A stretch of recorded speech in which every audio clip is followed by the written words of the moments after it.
আমরা কিন্তু অনেকে তখন আমাদের কার্যালয়ের সামনে চলে আসছি।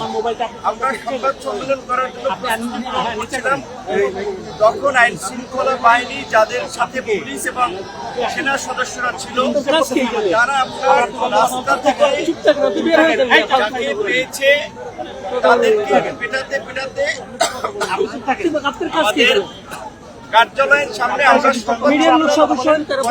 দাঁড়িয়েছি, সেই অবস্থায় আমাদের উপরে হামলা করে। এবং এই বাংলাদেশের এমন কোন মানুষ নাই যারা ভিপি নূরকে চেনে না। পুলিশ এবং সেনাবাহিনীর সদস্যরা নিশ্চয়ই চেনে।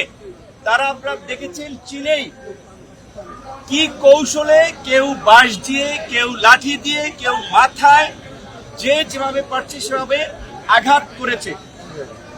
পুলিশের ঊর্ধ্বতন কর্তৃপক্ষ জানিয়েছে পুলিশ এই ঘটনায় জড়িত না, পুলিশের পক্ষ থেকে কোনো নির্দেশনা দেওয়া হয় নাই।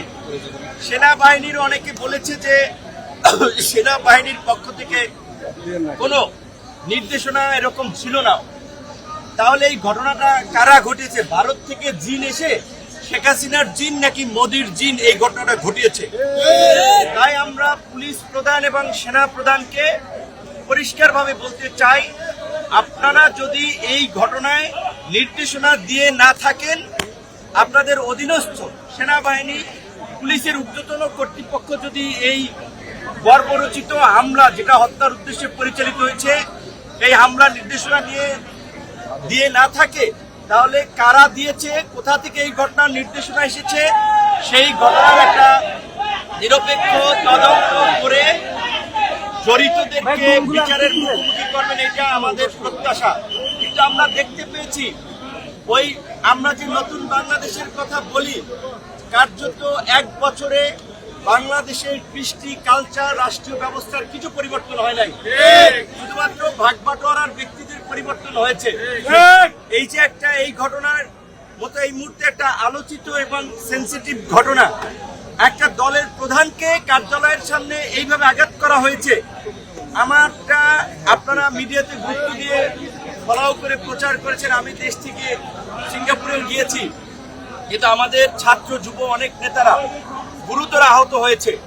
আমার নাকের দিকে তাকালে দেখবেন আমার ডান নাক, এই নাকের কিন্তু ডান সাইড দিয়ে বাঁকা, কারণ এই ফ্র্যাকচারের কারণে, প্লাস এখানে ডেভিয়েশন আছে। এই মেজর অপারেশনটা এবং সামগ্রিক মূল্যায়নের জন্য আমরা সিঙ্গাপুরে গিয়েছিলাম। ডাক্তার বলেছে এটা প্রথম 2-1 সপ্তাহ, ঘটনার 2-1 সপ্তাহ পরে করতে হবে বা 4 মাস পরে। তারা জানুয়ারিতে ডেট দিয়েছে। এইভাবে টার্গেট করে আঘাত করা হয়েছে। প্রকৃতটা আমাকে বলতে হবে, শেখ হাসিনার আমরা ফেসিবাদের সময় বলি, এই ফেসিবাদের সময়ও শেখ হাসিনার গদিকে চ্যালেঞ্জ করে আন্দোলন করেছিলাম আমরা। আমাদের উপরে আইন শৃঙ্খলা বাহিনীর এই রকমের বর্বরচিত হামলা হয় নাই। তাহলে এইটা একটা টার্গেট অপারেশন ছিল, আমাদেরকে টার্গেট করে অন্যদেরকে মেসেজ দেওয়ার জন্য এই হামলা পরিচালিত হয়েছে। তাই আমি অন্যান্য রাজনৈতিক দল, গণ অভ্যুত্থানের আন্দোলনকারী নেতৃবৃন্দকেও বলবো, আপনারা যদি পরবর্তী সিরিয়ালে পড়তে না চান, এই ঘটনায় যেই জড়িত থাকুক, যত বড় ক্ষমতাধর ব্যক্তি জড়িত থাকুক, তাকে বিচারের মুখোমুখি করতে হবে, চাকরিচ্যুত করতে হবে। কিন্তু দুঃখজনক আমরা দেখতে পাচ্ছি ওই গতানুগতিক তদন্ত কমিটি গঠিত হয়েছে, মিটিং চলছে, প্রতিবেদন আলোর মুখ দেখে না। এই যে প্রায় 35 দিন হয়ে গেছে, একটা বিচার বিভাগীয় তদন্ত কমিশন করেছে, তাও তাদের কর্মকাণ্ড কিন্তু আমরা গাফিলতি দেখতে পাচ্ছি।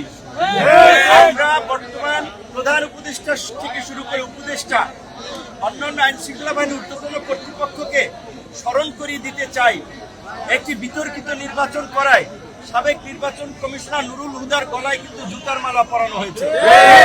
সাবেক প্রধান বিচারপতি বাইতুল মোকাররম ইমাম পালিয়ে গেছে দেশ থেকে।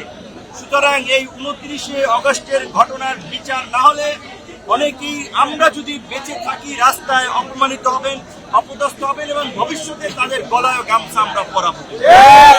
আমরা সরকারকে সহযোগিতা করছি, আমরা এই সরকার দ্বারা কোনো বেনিফিটেড হই নাই, আমরা সরকারের ভাগ বাটোয়ারার অংশীদার হই নাই।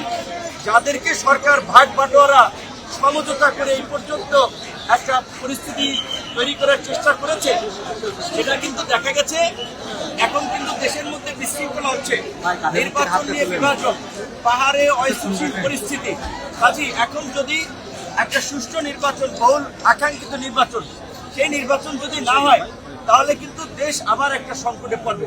তো সেই সুষ্ঠু নির্বাচন কিভাবে হবে? একটা দলের প্রধানকে যদি এইভাবে আক্রমণ করে তার নেতা কর্মীদের সহ, এবং দেখেছেন তারপরে আমাদের শ্রমিক অধিকার পরিষদের সভাপতি তাকেও আক্রমণ করেছে গাজীপুরে, তাহলে কি হচ্ছে?